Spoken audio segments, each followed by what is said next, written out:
There's a full moon in Capricorn coming up this week on the 21st. So I want to talk a little bit about that. Um, so with the astrology for this week, we have a full moon coming in Capricorn. And for those of you who remember, who watched the show faithfully, in the beginning of the month, we had a full moon in Capricorn. And I said that we're going to be really playing a lot of Capricorn themes because we have two full moons in the same month in the same sign. And what does that mean? Well, it's called a blue moon because it's so rare. It only happens usually maybe once or twice a year, if that. And so the Capricorn energy that we're going to see kind of cycling around is very much to do with Pluto in Capricorn. Pluto was in Capricorn since 2008. Just in January of this year, started to egress into Aquarius. And then it went retrograde about 6 weeks ago. So now it's headed back for Capricorn. And that's a really big deal because there's a lot of things happening with this full moon that tie in with the energy that's just occurring this week. The full moon is on the 21st. It is at, let me just look at my notes here. I'm sorry, I'm looking down. The full moon is, I have it right here. The full moon is in Capricorn at 29 degrees, which is the last degrees of a sign, which in astrology we call the anaretic degree. Now, the anaretic degree of a sign is very, very potent and very important. And I'm going to tell you why this full moon is so important and why the energy between now and November, I know in the United States of America where I live, November is very important as we're electing a new leader, but this is the energy that's going to be in play. So we've had Pluto in Capricorn since 2008. And I've talked a lot about the show, a lot on the show about that and the fact that that was an energy that really dismantled and brought down a lot of structures in our world, not just here in the United States where I live, but globally, right? In the last few weeks, especially, we've seen France have a power change, the UK, lots of things going on globally with leadership and a new world order. This has been in play specifically since 2008, but very, very much so since 2020. And the last 4 years, we've seen all kinds of government structures and all kinds of things come in that are disintegrating. They're deteriorating. They're dying in order to make way for something new. So when we have Pluto going back now to those last degrees of Capricorn, that means that whatever was occurring since 2008 in the collective consciousness in the world is now going to be coming to a culmination, and also in our personal lives.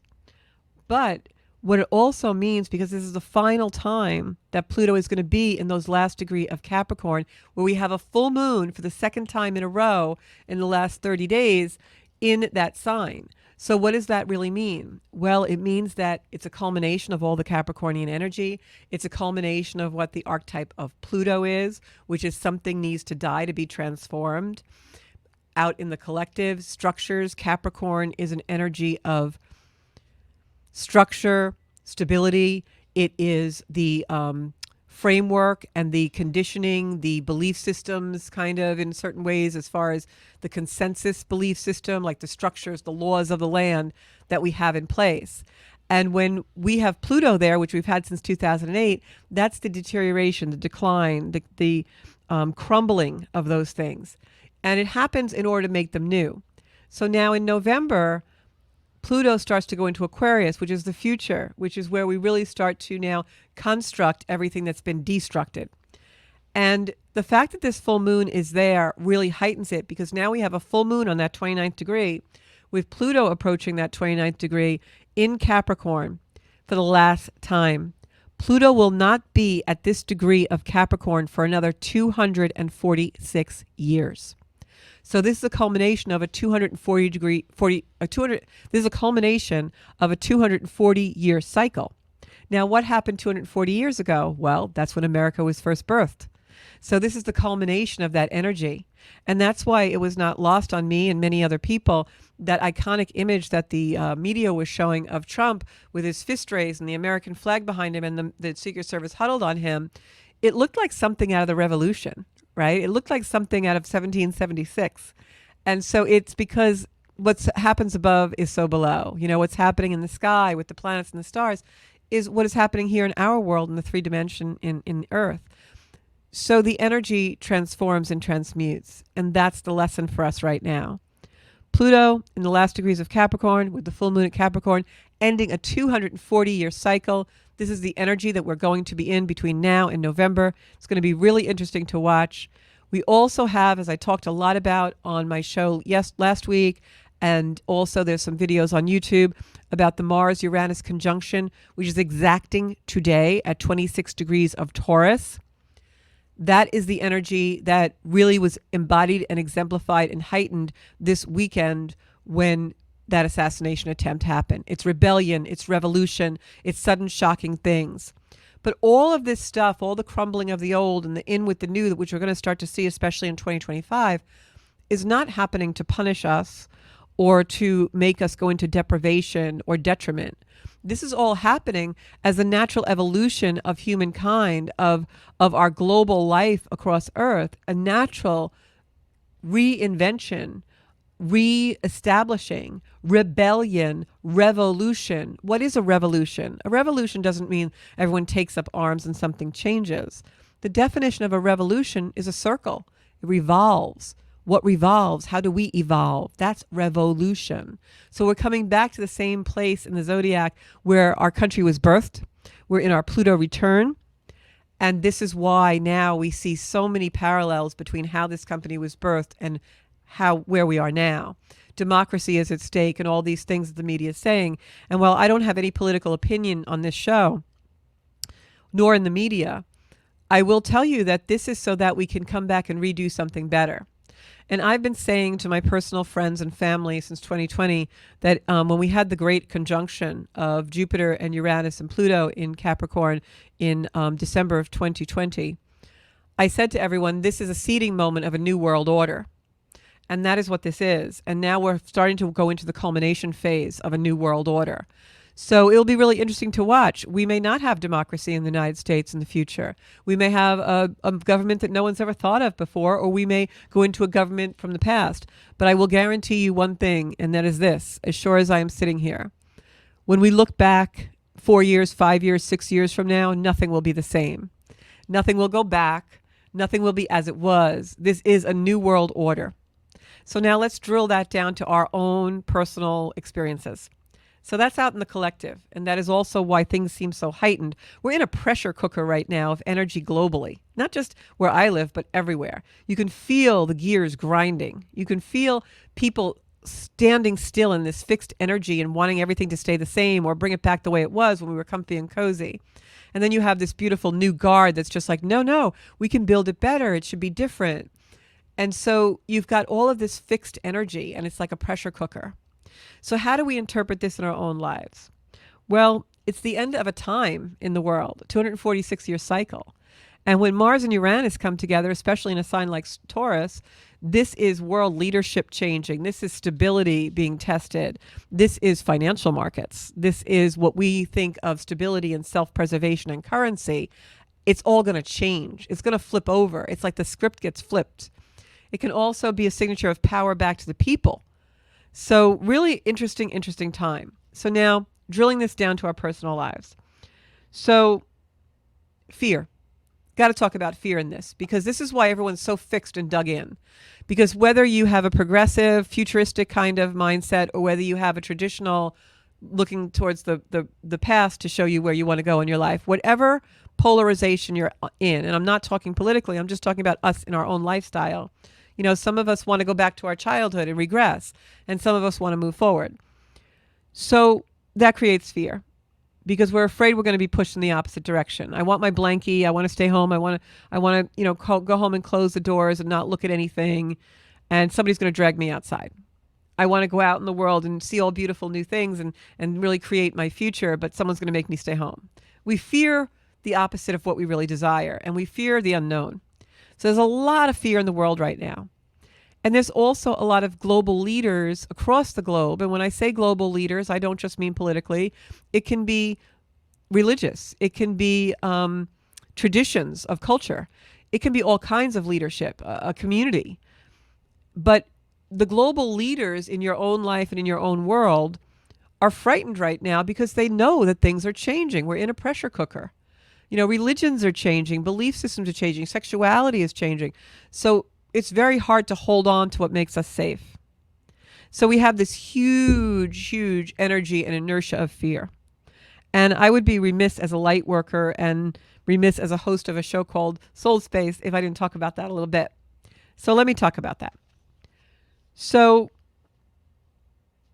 don't give your power away. What people don't understand about fear is that most of the time fear is false. We're afraid of something that's either never going to happen or might happen, and now we're robbing ourselves of a moment where it hasn't occurred yet, right? Where we could be happy in. So I know there's all these acronyms for fear, false information appearing real, all kinds of things like that. But the way to get out of a fearful place, whether it's anxiety or you're fearing something that's about to happen or whatever your fear might be, is to take back your power and stop focusing. And, I use the word worship a lot because if we get up in the morning, first thing we think about, last thing we think about when our head hits the pillow, things that keep are intrusively into our minds all day long, those are the things we're worshiping because we're allowing them to control our thoughts. So we're worshiping them. So the things that you're worshiping when you're fearful are the things you don't want in your life. So I hear a lot of talk about manifestation. It's a buzzword out there in the collective right now. I'm going to manifest. I'm going to manifest. You can't manifest if you're in fear because fear will control you and you have to control fear. So here's how you do that. This one simple phrase. Anytime you hear something in the media or someone wants to bring your head down, maybe it's somebody who's competitive with you at work or a family member, this is what you say. Is it true? Is it true? It's that simple. Is this true? Someone's telling you can't do something. Someone's telling you what you should be afraid of. You can't go outside. It's raining. Is that true? No, it's not. I can go outside even though it's raining. Whatever it could be. Name a fear in the comments. Just ask yourself, is it true? Usually that simple phrase is going to unravel the anxiety and the fear. I'm not worthy. I have nothing good to say. Oh, I didn't prepare well. Oh, nobody's going to listen to me. Oh, I always get dismissed.